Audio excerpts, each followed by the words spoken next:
बिस्मिल्लाहिर्रहमानिर्रहीम। अस्सलाम वालेकुम दोस्तों, कैसे हैं आप सब। मैं हूं इजाज़ अंसारी और आप देख रहे हैं इजाज़ अंसारी फूड सीक्रेट्स। अल्लाह बरकत दे आपके खानों में, आपके रिज्क में, आपके जायकों में। तो आज मैं आपके लिए बहुत ही स्पेशल मटन पुलाव की रेसिपी लेके आया हूं और मैं आपको बताऊंगा कि अक्सर लोगों के चावल ज़्यादा गल क्यों जाते हैं, हलवा क्यों बन जाते हैं, दम लगाने की टेक्निक क्या होती है, कब लगाया जाता है, कौन से ऐसे मसाले हैं जो अगर आप इसमें इस्तेमाल करें तो इसकी खुशबू शानदार हो जाएगी, इसकी जो बोटियां होती है उसको बहुत सॉफ्ट और जूसी कैसे बनाया जाता है, सभी बातें इंशाल्लाह मैं डिटेल से बताऊंगा। वीडियो को कंप्लीट देखिएगा। चलें जी, बिस्मिल्लाहिर्रहमानिर्रहीम। सबसे पहले खूबसूरत सा बॉल लेंगे। हाफ के जी हमारे पास यहाँ पे मटन है जिसको मैंने अच्छे से धो लिया था।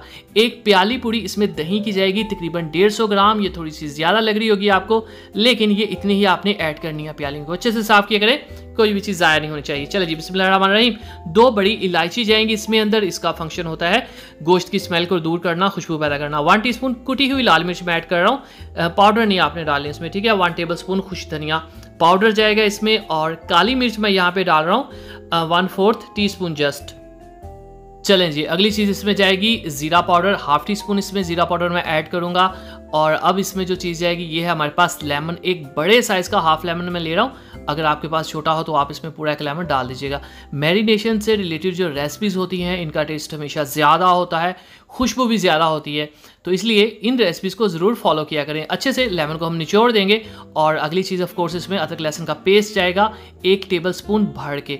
अब आपने इन सब चीज़ों को अच्छी तरह से मिक्स कर लेना है। अगर आप इसको 2 घंटे की मैरिनेशन टाइम दे दें तो यकीन करें सुबहान अल्लाह, इन केस टाइम नहीं है आप फ़ौरन से भी इसको पका सकते हैं, ठीक है। लेकिन आपने कोशिश करनी है कि अच्छे से मिक्सिंग कर लेने के बाद इसको 2 घंटे ज़रूर दें। और जब भी आपने किसी चीज़ को मैरिनेट करना होता है तो मैरिनेट करके आपने उसको फ्रिज में रखना होता है, ठीक है, बाहर नहीं रखना, बहुत गर्मी है। चलें जी, बिस्मिल्लाहिर्रहमानिर्रहीम।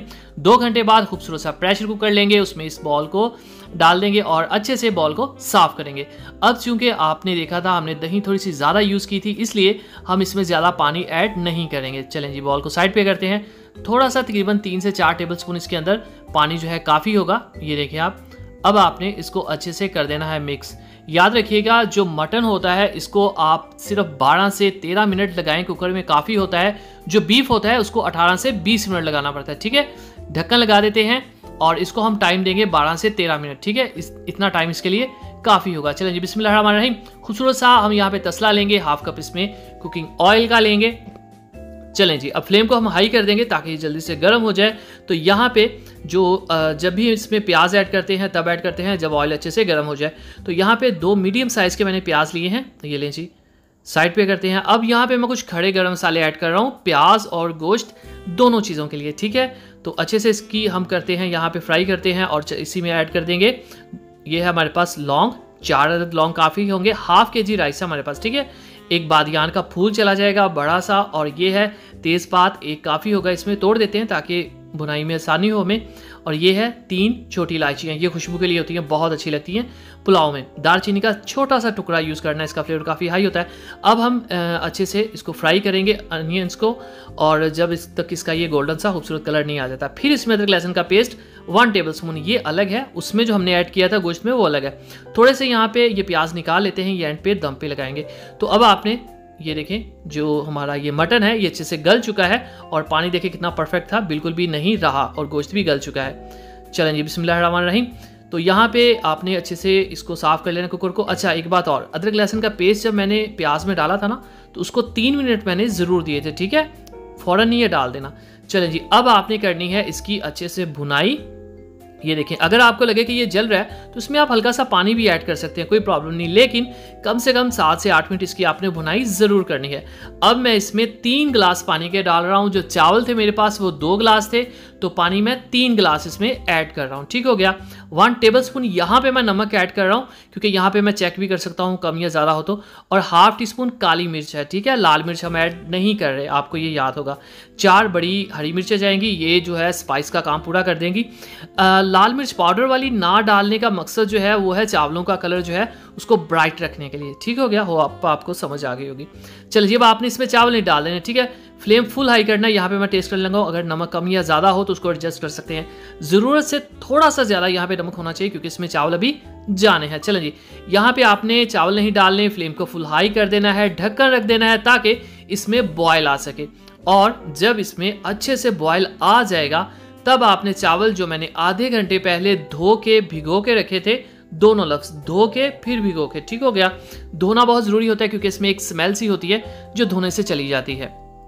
चलें जी, डाल लेने के बाद हरा धनिया इसके ऊपर डाल देंगे थोड़ा सा, और ये लें जी, फ्लेम यहाँ पे आपने फुल हाई रखना है। काली मिर्चें साबुत मैं यहाँ पे डाल रहा हूँ। मेरे ख्याल से पुलाव नहीं जब तक इसके अंदर साबुत काली मिर्चें ना आए, ठीक है। थोड़ा सा इसमें डाल देते हैं अदरक बारीक लंबा कटा हुआ, ताकि दम में ये सॉफ्ट हो जाए। एक दफ़ा आपने इसको मिक्स जरूर करना ताकि चावलों की हर तरफ ये यखनी जो है, ये जो जूस है, ये अच्छे से लग जाए। फिर आपने फ्लेम को फुल हाई रखना है, ऊपर ढक्कन रख देना है और तब ढक्कन उठाना है जब ये कंडीशन आ जाए। अभी आपको यहाँ पे हल्के सा जूस यखनी नजर आई, ठीक है। टमाटर मैंने बीज निकाल के उसके ऊपर रखे हैं। चलें जी, फ्लेम यहाँ पे हाई है, तब तक दम नहीं लगाया जाता जब तक कि यहनी या ये जो पानी है आपको नज़र आ रहा होता है, ठीक है। जब चावल अच्छे से पानी पी लेते हैं फुल हाई फ्लेम के ऊपर, तब हम दम लगाते हैं। ये देखें मैंने मिक्सिंग की है और यहनी जो है तकरीबन राइस पी चुके हैं अच्छी तरह से। हल्का सा आपको साइड से जस्ट वो लिक्विड सा नज़र आ रहा होगा। अब ये टाइम होता है दम लगाने का, ठीक है। दम लगाने का मतलब होता क्या है? दम में आपने स्टीम में राइस को जो है वो फुलाना होता है। तो उसके लिए क्या तरीकाकार होता है, थोड़ी सी ऊपर खुशबू के लिए चीज़ें लगा देते हैं। लेमन है हमारे पास, और ये लें जो हमने स्टार्ट में फ्राइड अनियन निकाले थे वो इसके ऊपर ऐड कर देते हैं, ठीक हो गया। अब आपने क्या करना है कि ढक्कन इस तरह से रुमाल के साथ लगाना है और नीचे तवा रख देना है तसले के, ठीक है। फ्लेम आपने हाई कर देना है सिर्फ 50 सेकंड या 1 मिनट के लिए, ताकि तवा गर्म हो जाए। उसके बाद आपने बिल्कुल लो कर देना है इतना, ठीक है।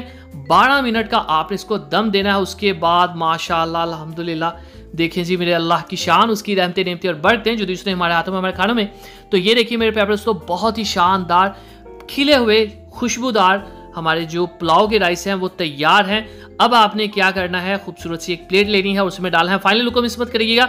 चलें चलते हैं फाइनल लुक की तरफ। मैं आपको बोटी भी दिखाऊंगा कि कैसी है। तो बिस्मिल्लाहिर्रहमानिर्रहीम। तो ये लें जी, बहुत ही शानदार निखरे निखरे हमारे जो पुलाव के राइस हैं वो तैयार हैं। ये प्लेट आपने इसी तरह से प्रेजेंट करनी है, कोशिश करनी है कि एक प्लेट के अंदर सभी चीज़ें हैं, ताकि खाने वाले को पता चले कि आपने कितनी मोहब्बत से, कितनी मेहनत से चीज़ तैयार की है। चलें जी, बोटी भी दिखाते हैं। अगर आपको लगता है मैंने कुछ भी अच्छा सिखाया, चैनल को जरूर सब्सक्राइब कीजिएगा, वीडियो को लाइक कीजिएगा, प्यारा सा खूबसूरत सा कमेंट जरूर कीजिए और दीजिए इजाज़त, सारी को इजाज़त। अगली वीडियो तक अल्लाह हाफिज़।